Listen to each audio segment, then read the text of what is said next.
Om Sarashivasamarambham Shankaracharya Madhyamam Asmaracharya Paryantam Vande Guru Paramparam.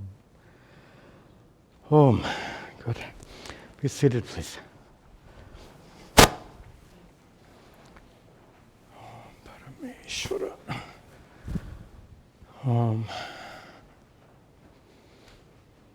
Om.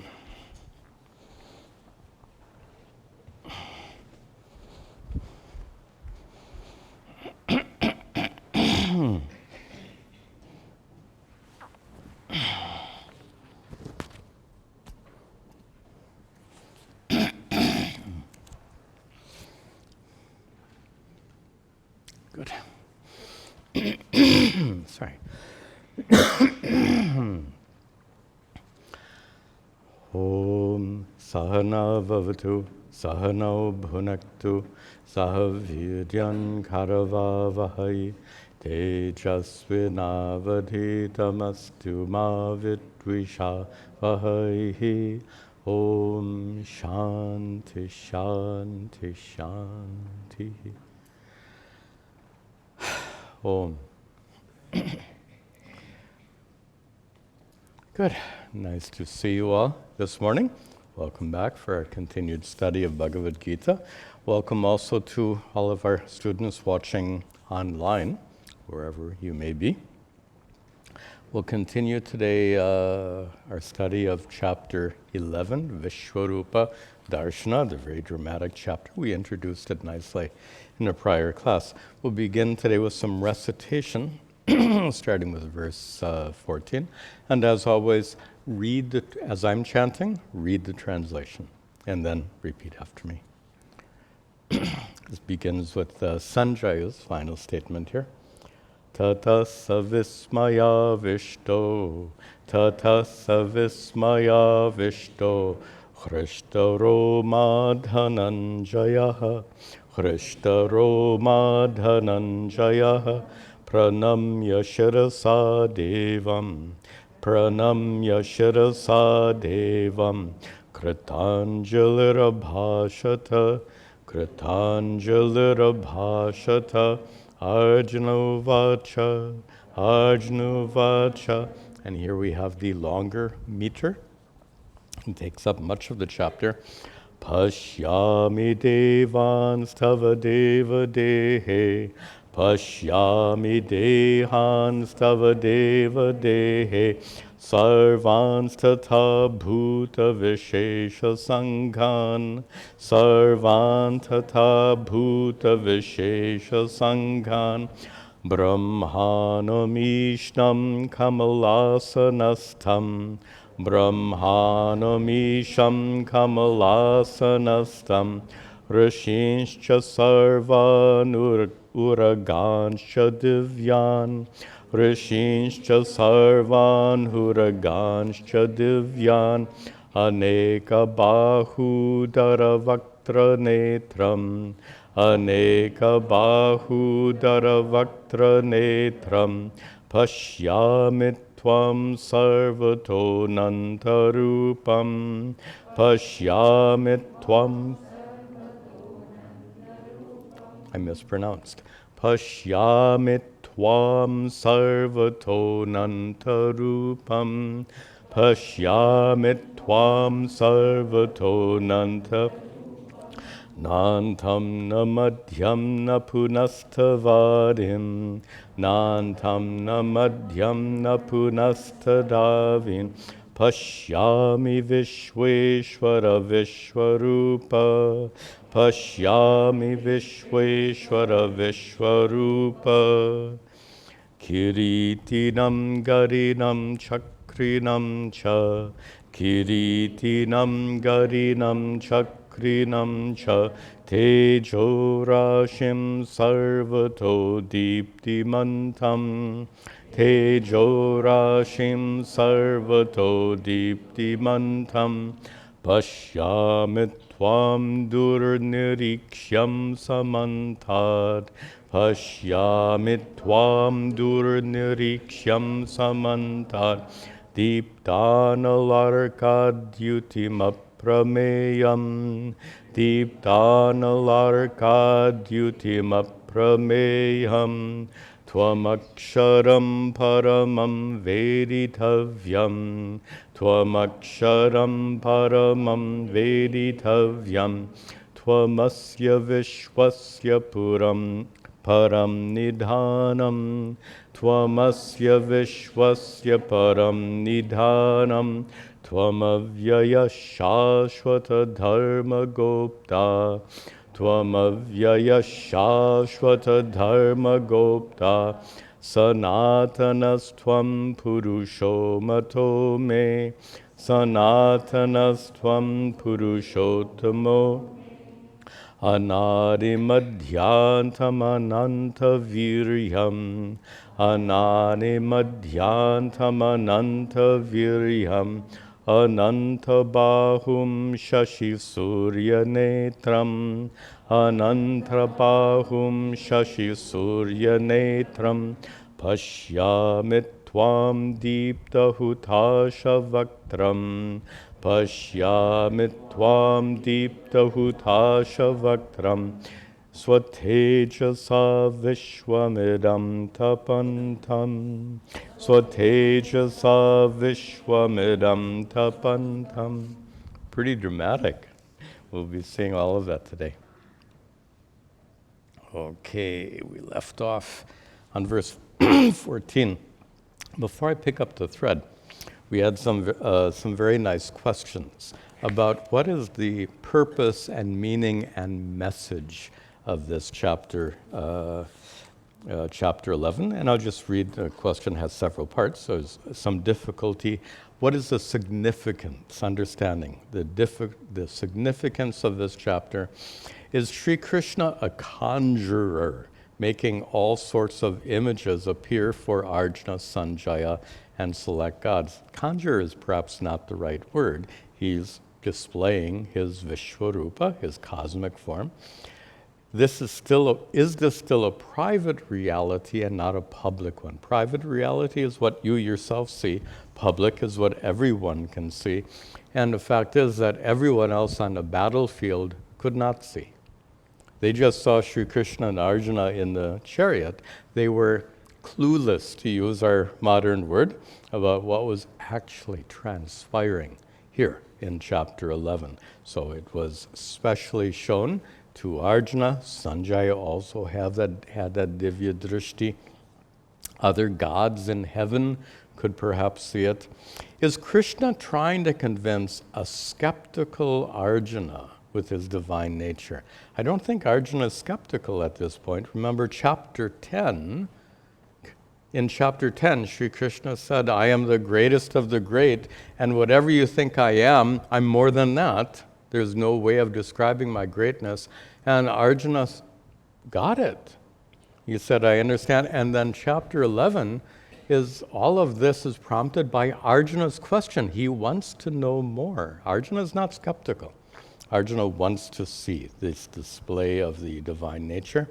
Is the future being laid out in front of Arjuna to convince him of the futility of resisting war? That is one of many things shown in this chapter. In fact, we'll come to that, I think, later in today's class. At a more metaphysical level, Arjuna should be seeing everything as one. After all, this is Advaita Vedanta, instead of appearing as many.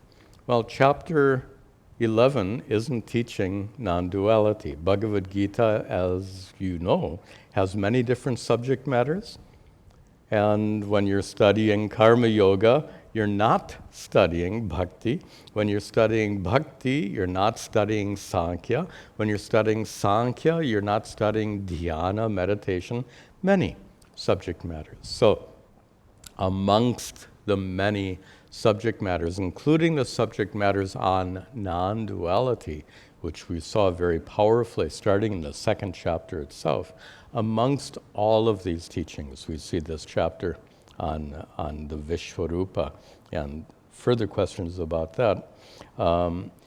This chapter is conducive to devotion, but what is the message? Well, This is not teaching Advaita Vedanta. In fact, I'm not sure message is the right term. When you see a beautiful sunset, what is the message?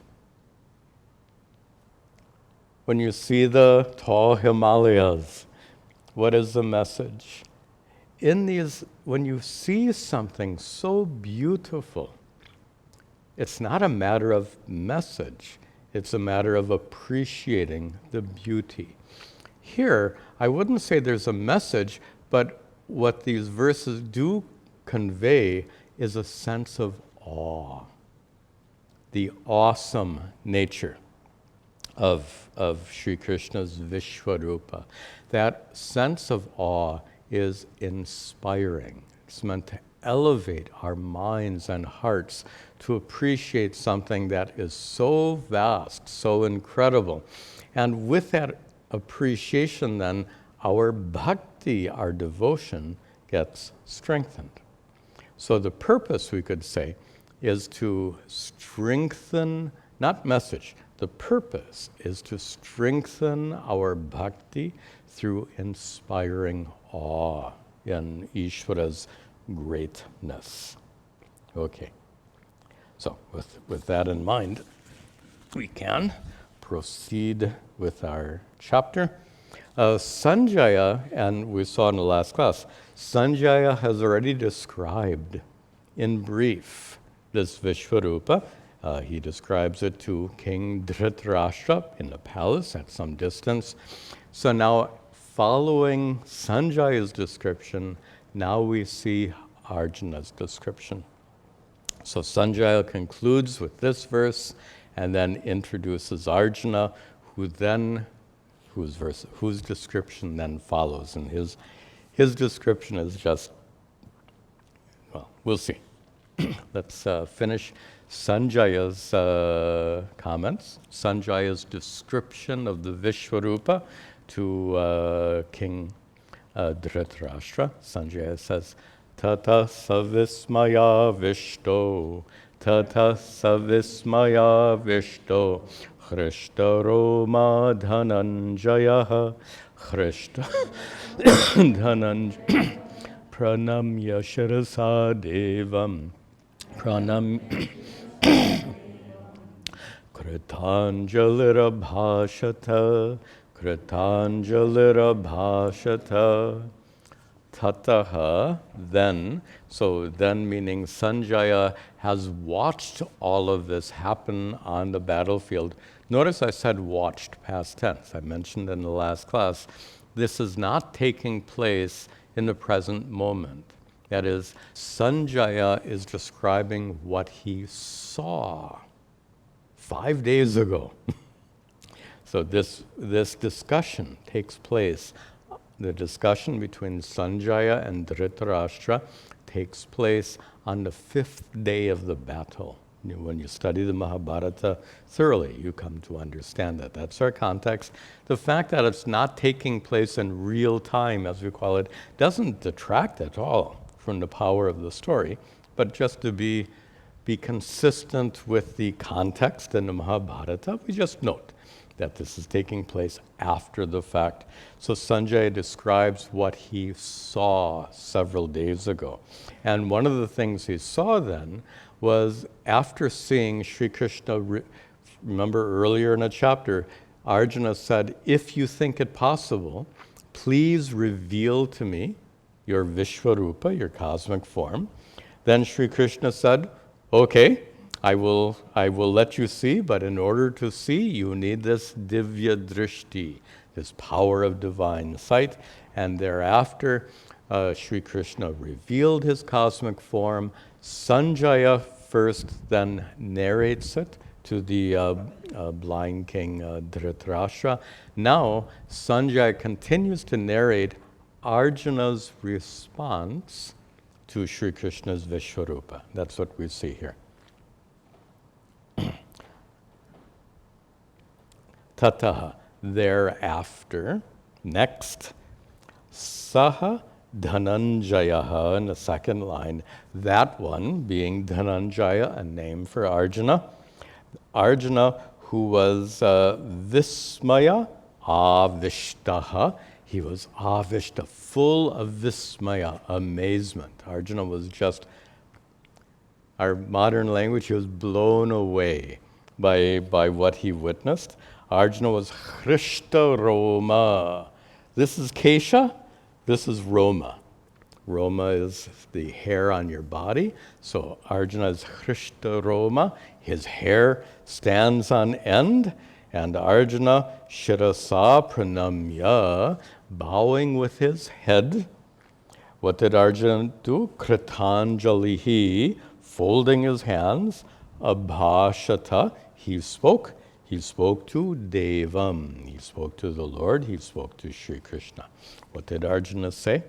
Arjuna Uvacha, Arjuna Uvacha, Pashyami Devans Tava Deva Dehe, Pashyami Devans Tava Deva Dehe, Sarvans Tata Bhuta Vishesha Sanghan, Sarvans Tata Bhuta Vishesha Sanghan, Brahmanamisham Kamalasanastam, Brahmanamisham Kamalasanastam, Rishinscha Sarvanuraganscha Divyan, Rishinscha Sarvanuraganscha.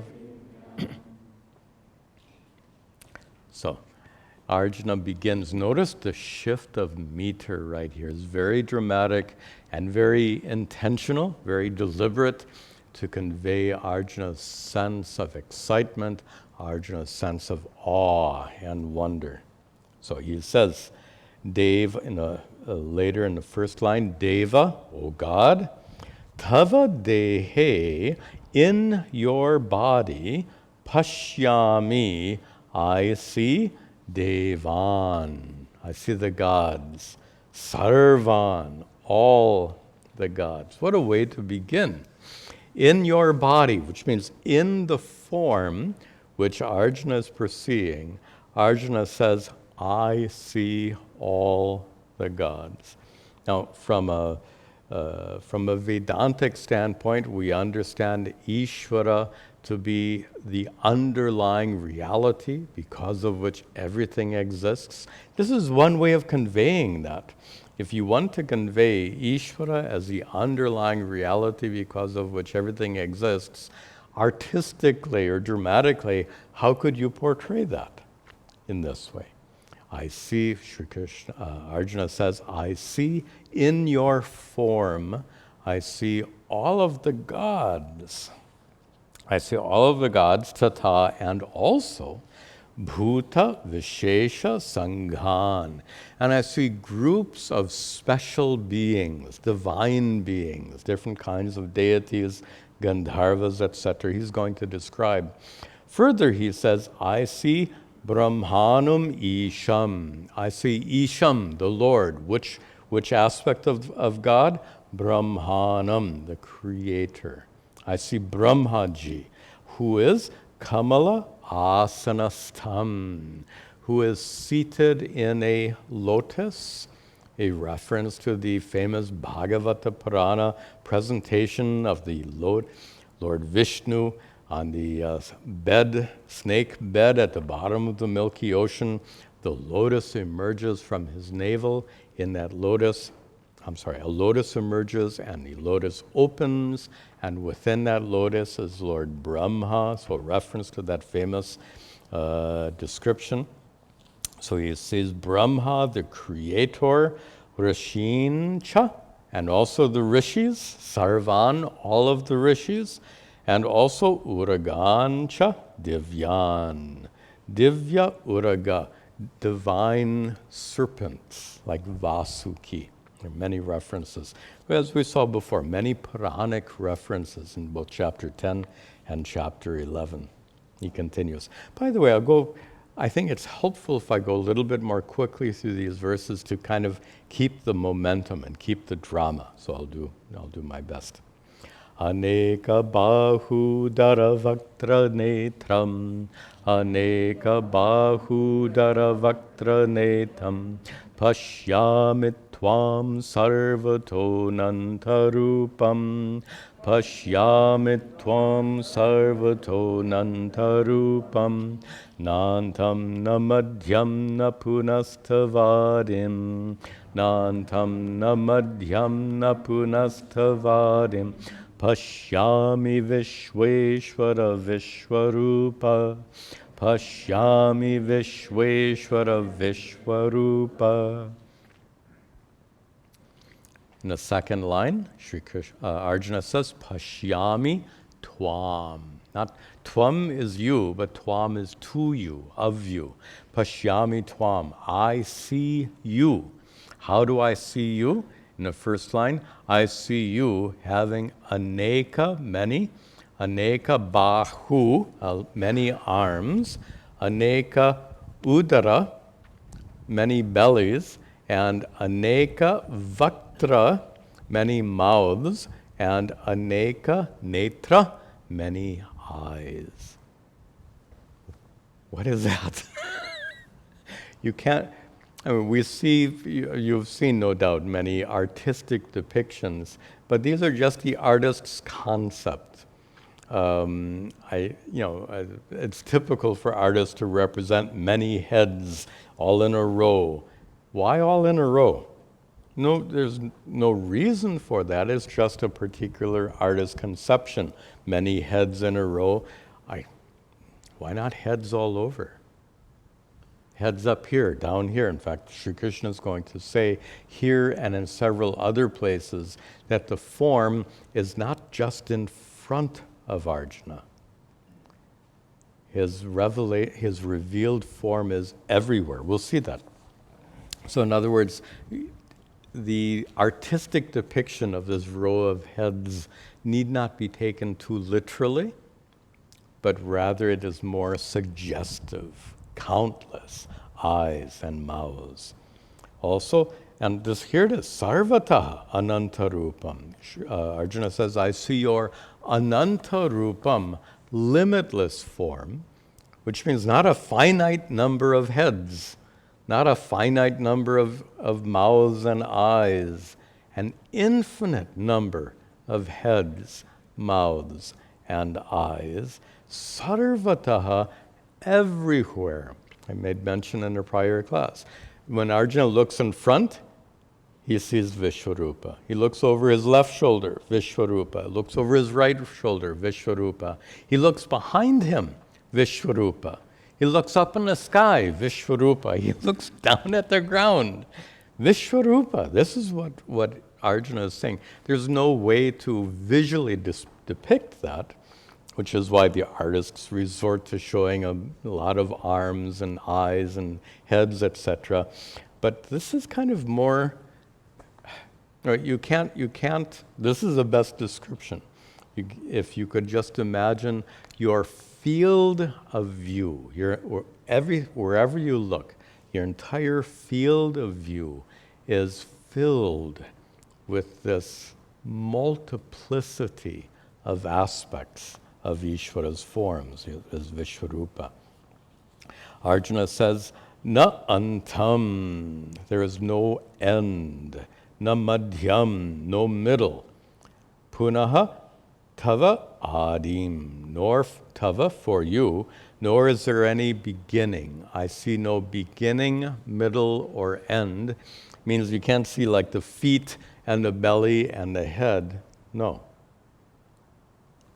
In fact, you can imagine that this Vishvarupa won't even fit in Arjuna's field of view. He only sees a small portion of it at any one time. Pashyami, this I see. Vishveshvara, O God of the universe. Vishvarupa, O one whose form is of all, one who has cosmic form. Notice two terms of address simultaneously. Never previously in the Bhagavad Gita have we seen this. It's very unusual stylistically to have two terms of address. Vishveshvara, O God of the universe. Vishwarupa, O one who's O cosmic formed Lord. This repetition is something we all do when we don't know what else to say. We kind of start stammering. And this is Arjuna's, if you're going to stammer in Sanskrit, this is what Sanskrit stammering would sound like, just saying, or in English, oh God, oh God, oh God, which is kind of the sense of that repetition. Arjuna continues. Kiritinam garinam chakrinam cha, Kiritinam garinam chakrinam cha, Tejo rashim sarvato diptimantam, Tejo rashim sarvato diptimantam, Pashyamit tvam durnirikshyam samantat, Pashyamit tvam durnirikshyam samantat, Deepdanalarkadyutim aprameyam, Deepdanalarkadyutim aprameyam. Arjuna continues to describe what he sees, that Vishwarupa being Kiritinam, having a crown, Garinam, holding a mace, Chakrinam, holding a chakra. Recognize some symbols associated with Lord Vishnu. This crown, the mace, and chakra. So aspects of Lord Vishnu. Tejo Rashim, a mass of tejas, light.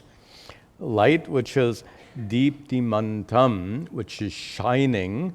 Now usually when light shines, if you look at a light bulb, it shines in one place. This shining is Sarvataha. And I keep coming back to this point, and Arjuna keeps using this word, Sarvataha.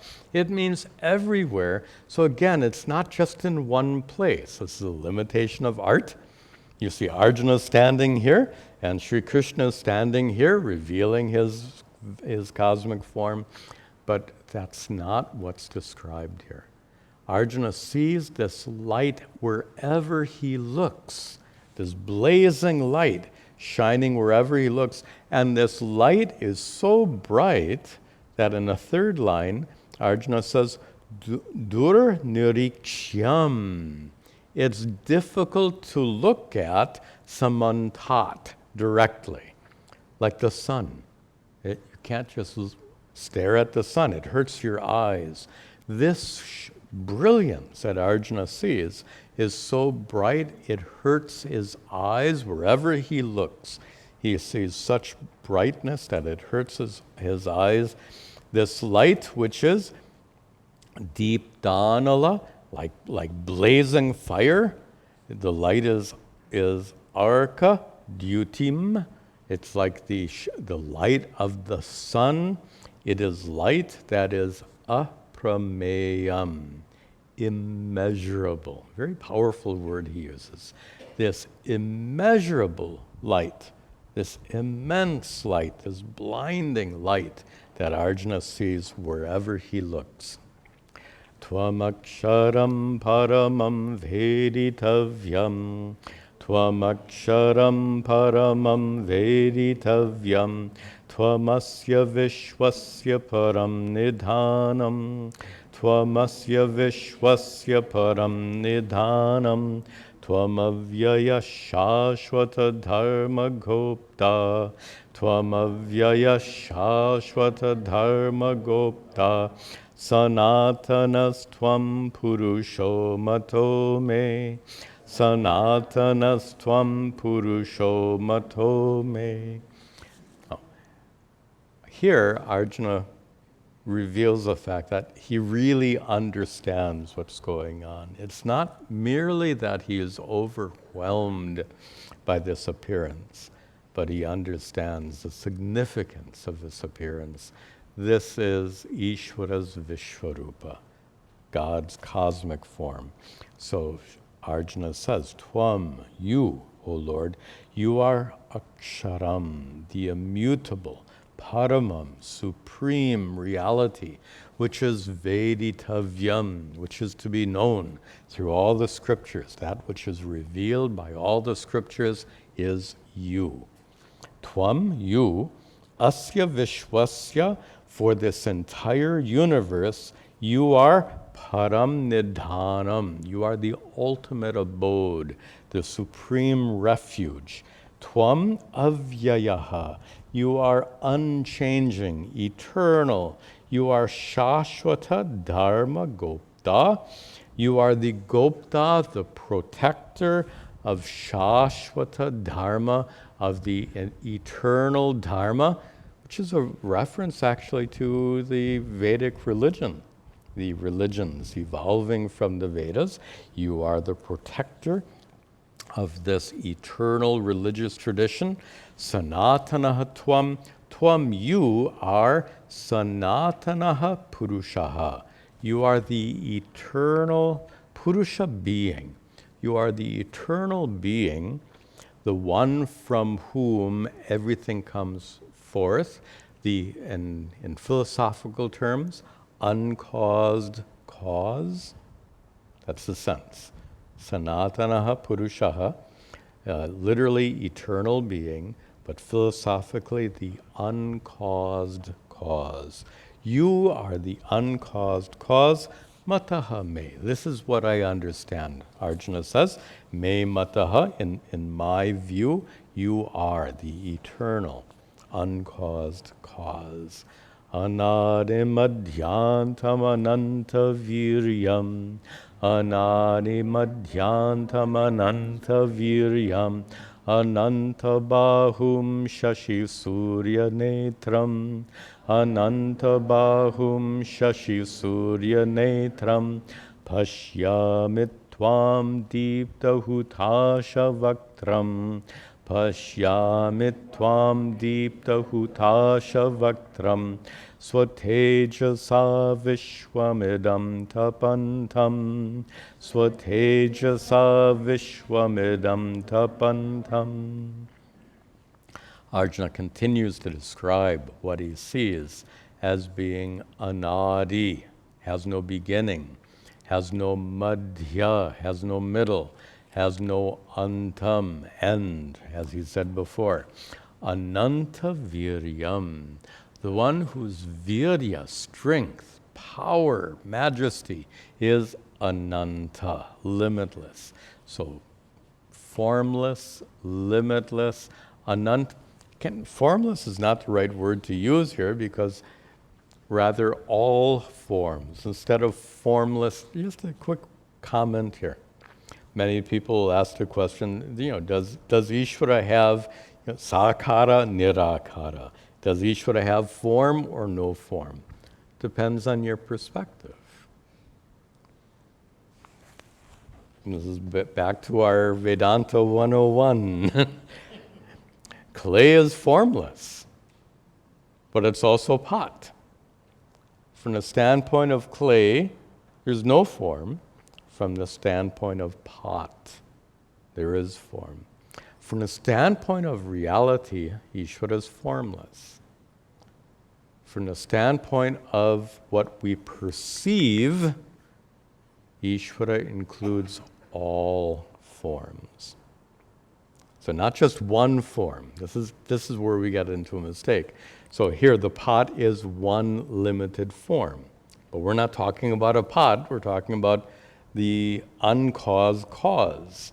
Ishvara, the source of the universe, who is not one form, but rather all forms. And obviously, that's what's being described here. All forms are present in Ishvara.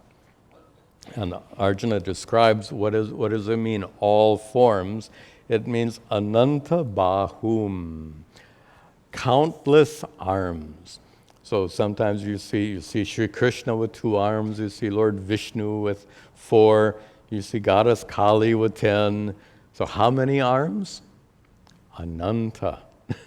Ananta bahum, having countless arms, infinite number of arms, one whose netra, eyes, are the sun and moon. Beautiful poetry. The one who has the sun and moon for eyes. And not just the sun and moon, we saw before, infinite number of eyes. Amongst those infinite number of eyes, two of them happen to be the sun and the moon. Pashyami tvam, Arjuna continues, I see you as having deepta hutasha vaktram. His vaktra, his could be face, but here more particularly mouth. The mouth is hutash, deepta hutasha. Huta asha is a name for fire. That which consumes offerings. It's a word for fire. Hutasha is a word for fire. It means that which consumes offerings, as when you offer ritual offerings into a sacrificial fire. Here the sacrificial fire is the Vishvarupa's mouths. Infinite number of mouths. Each of those mouths is like a sacrificial fire which is deepta, well kindled, blazing sacrificial fires. By the way, we're going to see important symbolism about the blazing mouths on this Vishvarupa. Important symbolism which will come. We'll just hold off on that until we see that. And finally here Arjuna says, Swatejasa, with your light, he addresses the cosmic form, with your light, by your tejas, idam vishwam, this entire universe is tapantam, heated. Just like the sun heats the earth, by the light of this cosmic form, the entire universe is heated. Then, Dhyava prativyoredamantaram hi, Dhyava prativyoredamantaram hi, Vyaptam tvayaikena dishascha sarvaha, Vyaptam tvayaikena dishascha sarvaha, Drishtvad-bhutam rupamugram tavedam, Drishtvad-rupamugram tavedam, lokatrayam pravyatitam mahatman, lokatrayam pravyatitam mahatman. Dhyau aprativyoho. Dhyaus, heaven, prativi, earth. But here, idam antaram, the space in between the heavens and the earth, that space is vyaptam, filled. That space is filled tvaya, by you, ekena, by you alone. Your vastness completely fills the space between the earth and the heavens. Not only do you pervade the space between the earth and the heavens, but dishaha, sarvaha, all directions. Again, not just what's in front. All directions means what's in front, side, left, back, up and down. Wherever Arjuna looks, he sees that form pervading, filling his field of view, drishtva, and having seen, end of the third line, tava, having seen idam, this what? Tava rupam, your form. What form? Two adjectives here. Your form, which is adbhutam, amazing, and ugram, frightening. I think that's the first time Arjuna uses that term, frightening. He's going to use it much more. So adbhutam we get. This is an amazing sight. But now at some point, that which is amazing starts to cross a line and become overwhelming and frightening. That's why look at, English shows it so clearly, the word awesome. Some awe. If some awe is great, then that which is full of awe should be better. Look at our language. Awesome is great. Awful is too much. And that's what Arjuna is beginning to describe here. That this view is so overwhelming that it crosses the boundary from being amazing to frightening. And especially, as we will see more in the coming verses, these blazing mouths. He sees this power of destruction. So those mouths with fire burning, and what we're going to see is those mouths burning with sacrificial fires are consuming everything. We'll see that in a few moments. Arjuna's hinting at that. So he says that Tava idam rupam, this form of yours, is not only adbhutam, amazing, it is also ugram, frightening. And so frightening that lokatrayam, the three worlds, pravyatitam, tremble, seeing this awesome form, which becomes not just some awe, but full of awe.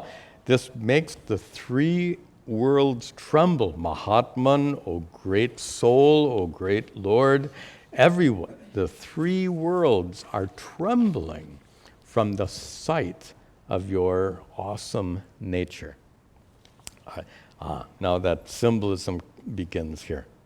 Amihi tvam sura sangha vishanti. Amihi tvam sura sangha vishanti. Kechat bhita pranjalayo granhanti. Kechat bhita pranjalayo granhanti. Swastit yuktva maharshi siddha sangha. Swastit yuktva maharshi siddha sangha. Stunvanti tvam stutibih pushkalabhihi. Stunvanti tvam pushkalabhihi. And here we begin to see why Arjuna is getting pushed over that boundary between awesome and full of awe. He says, Tvam vishanti. They vishanti. They enter tvam, you. And enter you, he's referring specifically to those vaktras, those mouths, which are blazing like fire which consumes sacrificial offerings. So here the symbolism begins. Into the Vishwarupa's countless mouths, every mouth blazing with fire, sacrificial offerings are entering those mouths, just as offering ghee into a fire. Here, sacrificial offerings are entering the Vishwarupa's mouths, which are burning with fire. What are those sacrificial offerings entering Sri Krishna's mouths? Ami Surasanghaha. These groups of gods. Remember, Arjuna opened his description by saying, I see all the gods. Well, the gods are not just hanging out, as we would say. These gods are entering the mouths, the burning mouths of the Vishwarupa. All of the gods become a sacrificial offering and are being consumed. By the way, this idea of gods being consumed is a common symbolism associated with pralaya. pralaya, end of the cosmos, end of the cycle of creation, where the entire universe returns to its source. The entire universe undergoes dissolution, returns to an unmanifest form as it returns to its source. So that pralaya, the end of the world, is symbolically represented here by all of the gods returning to their source being Ishvara. So two ways of looking at it. One is the gods are a sacrificial offering, is one perspective, but a more symbolic perspective is you are getting a sneak preview of the end of time. And even the gods are being consumed at the end of time. So the gods are entering the mouths of the Vishvarupa Kechit, and some of those gods are bhitaha. Some of them are frightened.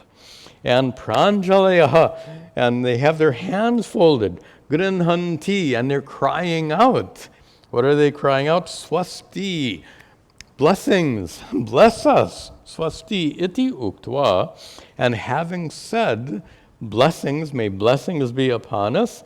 So they're all being consumed, not only the gods, but Maharshi Siddha Sanghaha, groups of siddhas, perfected beings, maharshis, great rishis.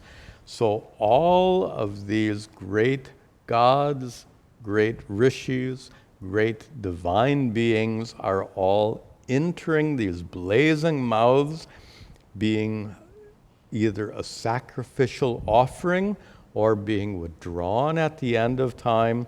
And as they are being consumed, just as ghee is consumed in a ritual fire, all of these divine beings are being consumed by these flaming mouths. As they are being consumed, stunvanti tvam, Arjuna describes. He says, and as they're being consumed, they praise you. Stunvanti tvam, they're praising you. Stutibihi, pushkalabihi, with many prayers, with many hymns. They are praising you as they are drawn into those blazing mouths as a sacrificial offering or being withdrawn at the end of time. And further, who are those? Those gods being drawn in to those blazing mouths include Rudraditya vasavo yecha sadhya, Rudraditya vasavo yecha sadhya, Vishweshvinau marutash-choshma pascha, Vishweshvinau marutash-choshma pascha, Gandharva yaksha sura siddha sangha, Gandharva yaksha sura sangha, vikshante tvam vismitaschaiva sarve, vikshante tvam vismitas. Good. Start at the last line. Vikshante tvam. All of these gods being drawn into these blazing mouths, all of them vikshante tvam. All of them see you. They see you, vismataha, with much amazement. They are absolutely overcome as they see you. Sarve, all of them, as they enter you, they see you with amazement. And who are they? Beginning. The Rudra. Remember, 11 Rudras is a restatement we saw before. In Sanjaya's narration, there are 11 Rudras. There are 12 Adityas, deities. There are 8 Vasus. And there are also Sadhyaha, another class of god. There are the Vishwadevas. There are the 2 Ashwins, Ashwinau, and Marutaha, 49, 7 groups of 7, all based on this Puranic stories. So all of them are entering your mouths. Also, a group of deities known as Ushmapaha. Nice Sanskrit. Ushma. Ushma is like fog. Ushmapa, those who live on fog. Those who live up in the clouds and they drink the clouds. In fact, that would be a nice translation. Cloud drinker. How's that? The cloud drinkers, a class of deities known as cloud drinkers. Also, Gandharva, a class of celestial beings. Yaksha, another class of beings. Asura, the demons. Siddha Sanghaha, and these groups of siddhas, perfected beings. All of them, sarve, all of them, vikshante, behold, tvam, you, vismataha, and with complete amazement. Complete amazement as they are witnessing not only the cosmic form, they are witnessing all of these beings being consumed by these blazing, flaming mouths. We'll see more of that. Rupam mahate bahuvakra netram.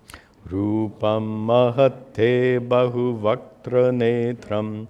Mahabaho bahubahu ruparam.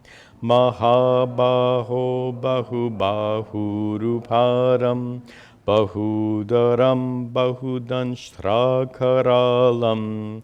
Bahudaram bahudanshrakaralam. Drishtva loka pravyatitataham. Drishtva loka pravratitataham. Rupam mahat te. Te, your.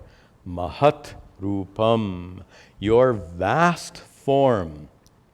Having bahu, many, vaktra, many mouths, and bahu netram, having many mouths and eyes.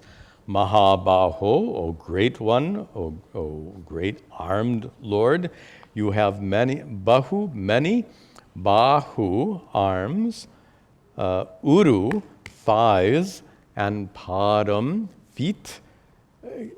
It's just poetic. Again, don't try to, and I know the artists do their best. They can try to show many arms and legs and feet, but infinite arms, legs, and feet. From a little symbolic standpoint, we can say that all arms are Ishvara's arms. Your arms, my arms, the arms of every living being, including arms of animals, arms of insects, right? When we think of spiders, they got 8. So what any arm that exists is Ishvara's arms. Any eyes that exist are Ishvara's eyes. All hands and mouths and ears, everything that exists belongs to Ishvara. So that's kind of the symbolism of these statements. So that one who is bahu, udaram, udaram is belly, many bellies, bahu danshtra karalam. Danshtra karalam, frightening teeth, bahu, many. So these blazing mouths have teeth surrounding. So imagine a cavernous mouth blazing with fire with sharp teeth surrounding it. This is the imagery that is meant to be portrayed by these verses.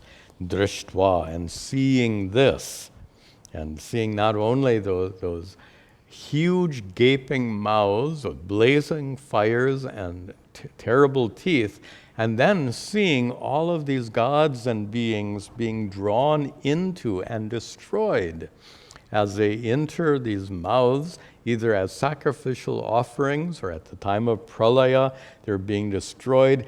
Drishtva, and having seen this, lokaha, all the worlds pravyatitaha, all the worlds are trembling. Finally, Arjuna says, tataham, and me too. So Arjuna here admits it's a little much to take in. And he continues. Nabasprisham deeptam aneka varnam, Nabasprisham deeptam aneka varnam, Vyatananam deepta vishala netram, Vyatananam deepta vishala netram, Drishtva hi tvam pravyatitantaratma, Drishtva hi tvam pravyatitantaratma, Dhritim na vindami shamam cha Vishnu, Dhritim na vindami shamam cha Vishnu. Now Arjuna begins to explain why he's shaken up by what he sees. Why? Arjuna witnesses Nabhasprasham, the form which reaches the skies, the form which is Deepta Aneka Varnam, that form which has Aneka Varnam, many colors which are Deepta, shining. So not like colors on a painting, but colors that are shining, like on a signboard or like even on your TV. They're shining, brightly shining colors. Vyatananam, and your anana face is vyata, expanded, not face in general, mouth in particular. Your mouths are gaping, we would say in English. You have gaping mouths, and deepta vishala netram, and eyes which are deepta, shining, and vishala, very wide, large, blazing eyes and gaping mouths. And remember, those mouths are burning with fire. There are teeth surrounding those mouths. All of these deities are being drawn into these blazing mouths. Drishtva hi tvam, and having seen you, tvam, you, and having seen you in this way, Arjuna admits, pravyatita antaratma. Antaratma really refers to his mind and heart. Antaratma, he says, his mind is pravyatita. It is disturbed. His mind is disturbed. Dhritim cha vindami, he says, na vindami, I don't find dhriti. I don't find any stability. I don't find any comfort. Shamam cha, I don't find any comfort. I don't feel stable. I don't feel comfortable. Vishnu, Almighty Vishnu, I don't feel comfortable. Arjuna is overwhelmed, and he continues to describe how and why he's overwhelmed. Dranshta karalani chate mukhani, Dranshta karalani chate mukhani, Drishtva kalanala sannibhani, Drishtva kanalana sannibhani, Disho na jane na labhecha charma, Disho na jane na labhecha sharma, Prasida devesha jagannivasa, Prasida devesha jagannivasa. In the second line, Arjuna says, Drishtva, having seen what? First line, te mukhani, having seen your face, your mouths, mukha, having seen your mouths, not just one, having seen your mouths, which are danshra karalani, filled with frightening teeth. So imagine a mouth surrounded by frightening teeth. That mouth, which is, we said, blazing with fire. What kind of fire? Kananala sannibhani. The fire is sannibha, like kalanala, kala anala. The fire of time refers to a Puranic description of the end of time, the end of the cosmos. They're one of the ways in which the end of the cosmos is described is the universe is consumed in fire. Long ago, physicists thought that the universe would eventually collapse. It began with the Big Bang, and they don't believe this anymore, but they used to think that the universe would eventually start to collapse and would end up in that state of collapse in an intense fire is what would take place, right? When all of that matter and energy is compressed, it would reach temperatures which are unimaginably hot. So in that fire, the universe would be consumed. That's a scientific view. Here, kala anala, the fire of time, is a description found in the Puranas of a fire so intense that it consumes the entire universe. And that is the kind of fire that Arjuna witnesses in the many mouths of the Vishwarupa. And not surprisingly, Arjuna says, Dishaha na jane. I literally means I can't tell directions. I don't know what is north, south, east, west. But it refers to a kind of disorientation. In fact, it's one way of saying you're dizzy. You're spinning. So Arjuna is so overwhelmed that he is physically disoriented. He's dizzy. Na labhecha sharma. He finds no he says, na labhe, I find, na sharma, I find no peace, no contentment. I find no security. Prasida devesha. O God, prasida. Be pleased. Literally is what it means. Prasida, be pleased. In English, maybe you translate it, have mercy. Doesn't mean have mercy, but that's contextually what it means. Prasida means be pleased. Contextually, have mercy, Devesha, O God of the gods, Jagan Nivasa, O abode of the universe. Once again, two terms of address in a row, highly unusual. Again, he's like stammering. He's at a loss for words. And now, this is a good place. We'll see the next two verses to wrap up our class. And here you see the intensity of the terrible image.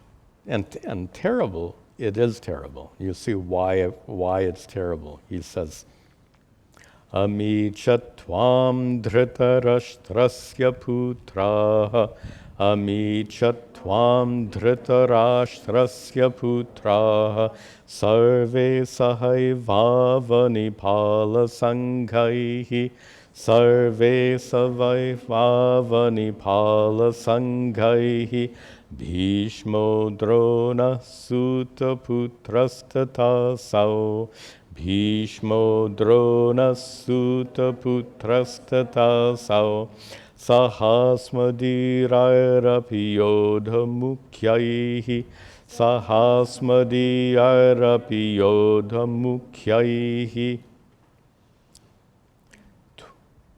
Twam. And actually, this verse and the next verse actually form one long sentence.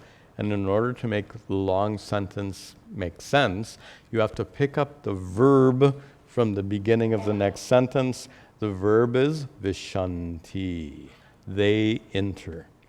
Vishanti, from the next verse, Vishanti Tvam. They enter you.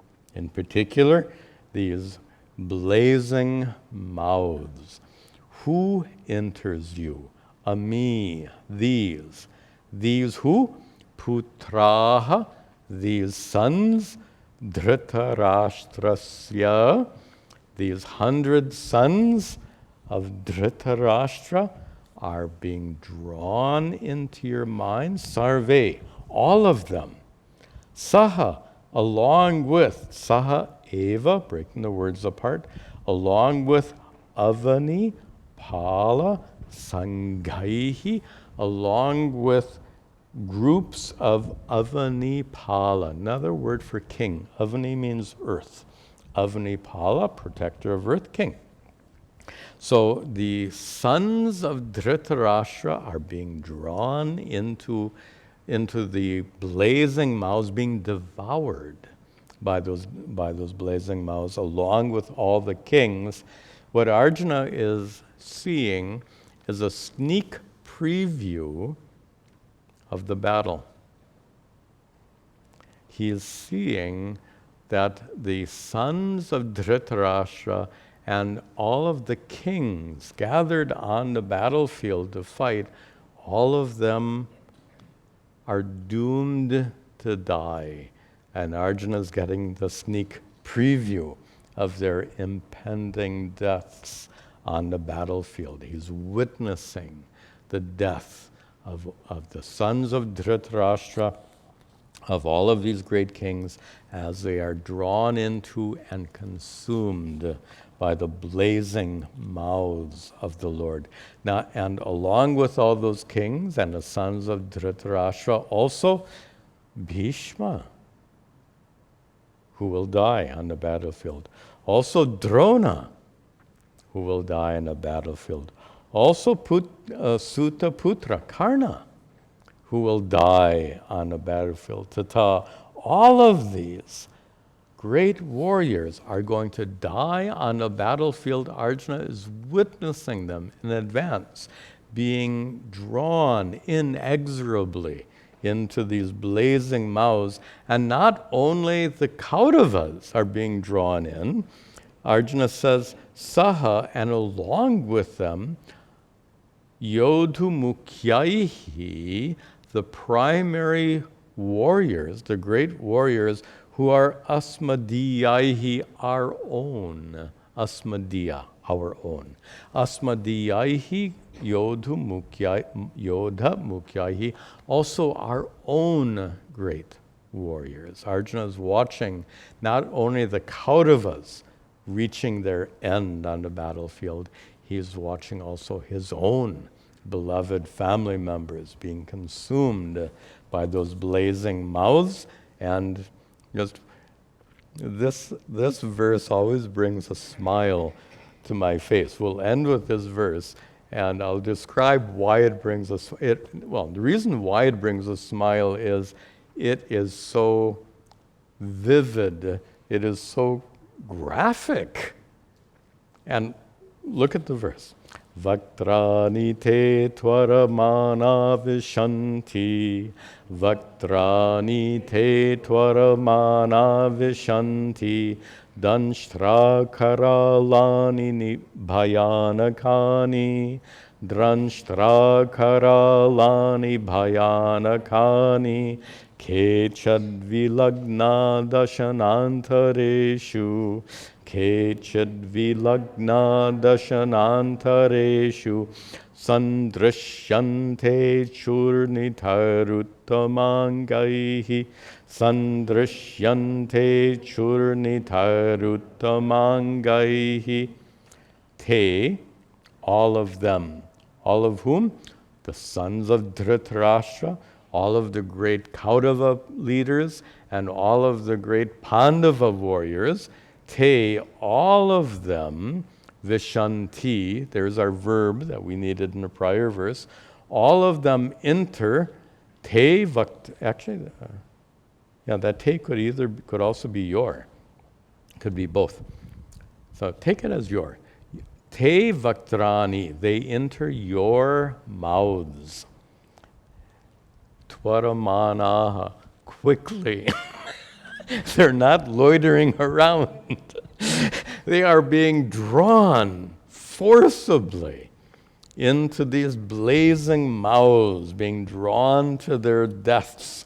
These mouths, which are danshra karalani, full of teeth, which are bhayanakani, frightening teeth. They are being forcibly and rapidly drawn to their deaths in these blazing mouths. Kechit, and some of them, vilagnaha, get stuck. Dashana antareshu, in between the teeth. Some of those great warriors, they don't quite make it in the middle, they get stuck in the teeth. It's like when you eat food, sometimes food will get stuck in your teeth. So here, these great warriors are getting stuck in the teeth. And sandrishyante, and some of them are seen, churnita uttama angaihi. Uttama anga, the highest limb of your body is your head. So some of them have their heads churnita, being crushed by those teeth. And I find this very amusing, how the language is so vivid, so graphic. And this is what Arjuna witnesses. This is what Arjuna narrates. And this is why Arjuna is so disturbed. As you know, he later will ask Sri Krishna, please return to your former form. Remember, Arjuna asked for this. He asked for it.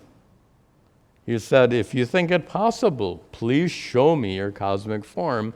When Arjuna got what he asked for, Arjuna got more than he expected, and he was overwhelmed. Now, there's some beautiful symbolism. I mean, this is very graphic and very powerful, and in my view, it is extremely dramatic. This is part of the style of the Mahabharata. I'll just mention briefly here that this is not the only really dramatic part of the Mahabharata. You see this again and again. These really vivid, graphic, exciting descriptions. This is part of the style of the whole Mahabharata. We're seeing it very powerfully here in the Bhagavad Gita. But along with this vivid description comes a lot of profound symbolism. And we'll see that profound symbolism beginning with next week's class. Okay, we'll end here. Some important announcements. Tomorrow we have satsang at 6 p.m., question-answer session.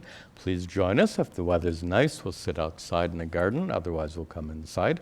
I'll also mention that we're publishing each week a new chapter of the Bhagavad Gita, our dramatic reenactment done by actors who are my students, and very nicely done videos. We just published chapter 4 last week.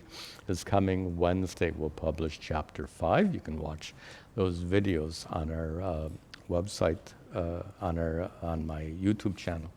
Also, there are a number of festivals coming up, celebrations.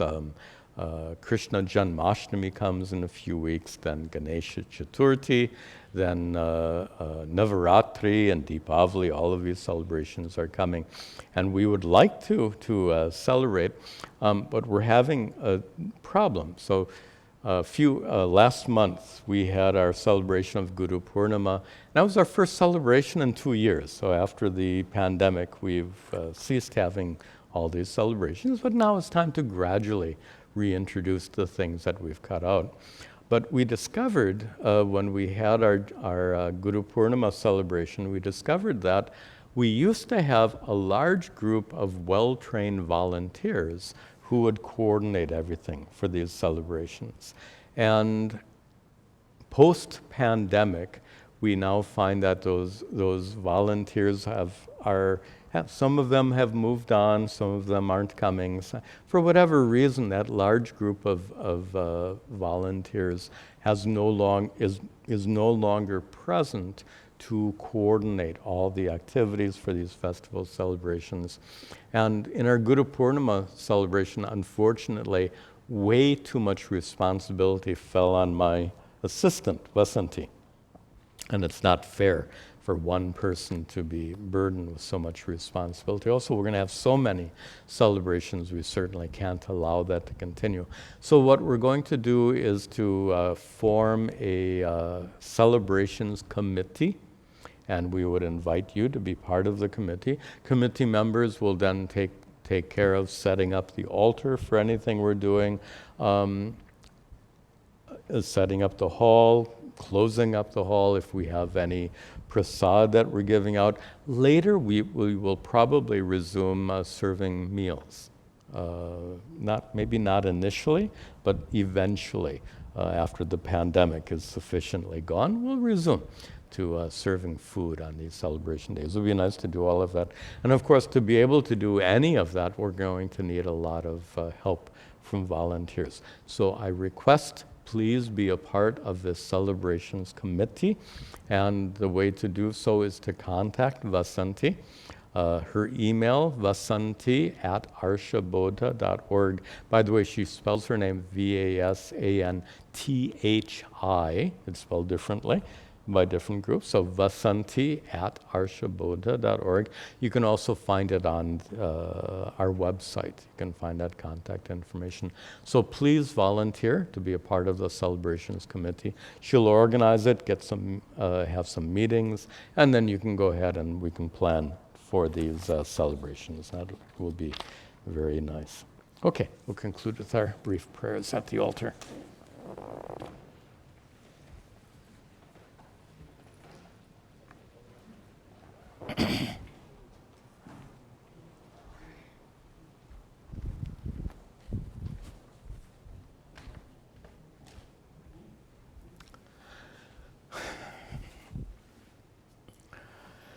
Om Gananahan Tva Ganapatigam Avamahe Kaving Gavinam Upamashravastamam Jeshtarajam Brahmanam Brahmanaspata Anashrinvan Hutabesida Sadhanam Om Mahaganapataye Namaha Ishvaro Gururatmeti Murti Bheda Vibhagine Vyomavad Vyapta Dehaya Dakshinamurtaye Namaha Vasudeva Sutam Devam Kamsachanuramardanam Devaki Paramhanandam Krishnam Vande Jagadgurum Om Sarve Bhavantu Sukhinaha Sarve Santu Niramayaha